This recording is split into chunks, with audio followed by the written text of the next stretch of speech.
Bavandimwe muri Kristu ni mukomere, Yezu n'umushobora byose. Dore amasomo y'udufashamo kuri uwa kane tariki 7 Mutarama 2021. Isomo rya mbere ni ryo mu ibaruwa ya mbere ya Yohani, umutwe wa 4 umurongo wa 19 kugeza ku 21 n'umutwe wa 5 umurongo wa mbere kugeza ku wa 4. Nkora mutima zanjye, twebweho tujye dukundana kuko Imana yadukunze mbere. Niba umuntu avuze ati nkunda Imana ariko akanga umuvandimwe we, aba ari umubeshyi. Koko rero umuntu udakunda umuvandimwe wabonesha amaso ndashobora gukunda Imana atabona. Dore rero itegeko Kristo yaduhaye: ukunda Imana akundira umuvandimwe we. Umuntu wese wemera ko Yezu ari Kristo yabyawe n'Imana, kandi n'umuntu ukunda Imana umubyeyi akunda n'uwabyawe nayo. Dore icyo tumenyera ko dukunda abana b'Imana nuko dukunda Imana kandi tugakurikiza amategeko yayo. Dore gukunda Imana icyo ari cyo nuko twakurikiza amategeko yayo, kandi amategeko yayo ntavunanye, kuko icyabyawe n'Imana cyose gitsinda isi. Intsinzi kandi yaganje isi ni ukwemera kwacu. Iryo ni ijambo ry'Imana. Zaburi ni ya 72. Nimuze mwese muramye Imana yanyu. Amagambo y'Ivanjili ntagatifu Yezu Kristo ko yanditswe na Luka, umutwe wa 4 umurongo wa 14 kugeza ku 22. Muri icyo gihe Yezu asubira mu Galileya yuzuye ububasha bwa Roho Mutagatifu, abikirangire mu gihugu cyose. Yigishirizaga mu masengero yabo, maze bose bakamushima.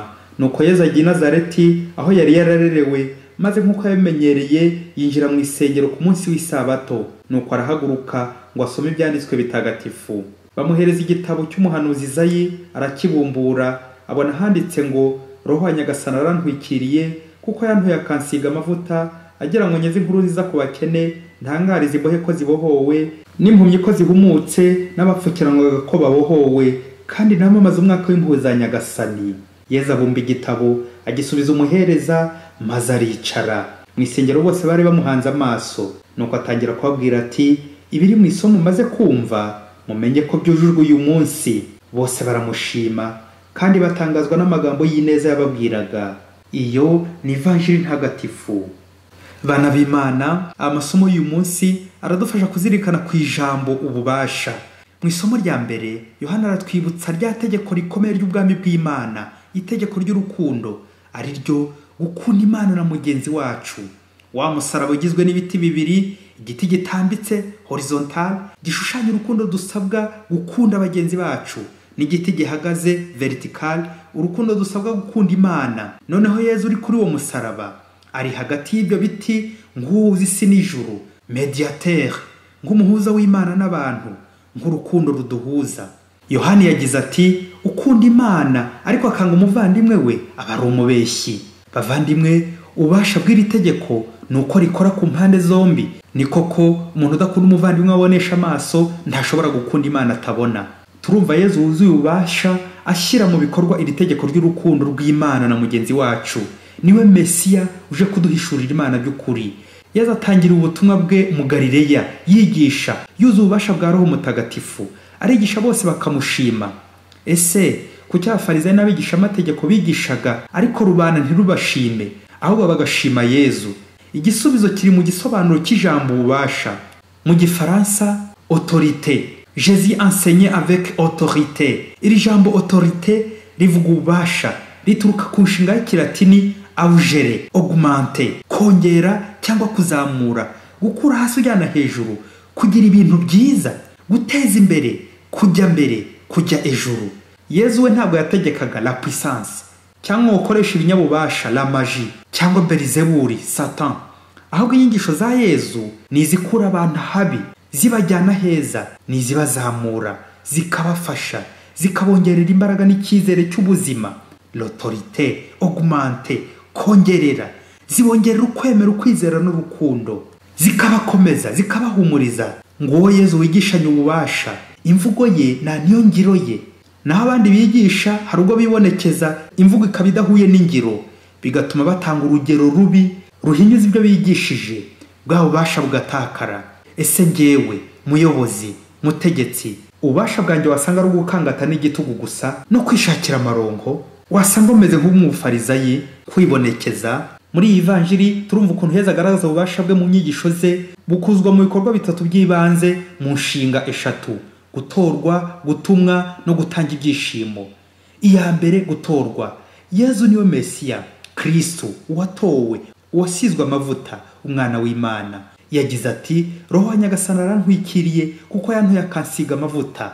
Amavuta y'ubutore ya Kristo madusiga mu masakamento 3, batisimu, ugukomezwa n'ubusaserdoti, adushyiraho kashe idasibangana, kashe indelebile. Nuko yasizwe akamuha kugira uruhare ku busaserdoti, ubuhanuzi n'ubwami bwa Kristo. Inshinga ya kabiri, gutumwa. Yezu aziye mbere na mbere abakene, indushyi, imfungwa, imfubyi, abatishoboye. Gukena ntabwo ari ukubura icyo urya n'icyo wambara n'ibindi ubuze byinshi, ahubwo gukena hatuvuga ni ugukena kuri roho, ni ugukenera Imana, ukumva ko utihagije, ukeneye ubufasha bw'Imana, bityo ugashakashaka Imana ubutaruhuka, ugahorana inyota y'Imana.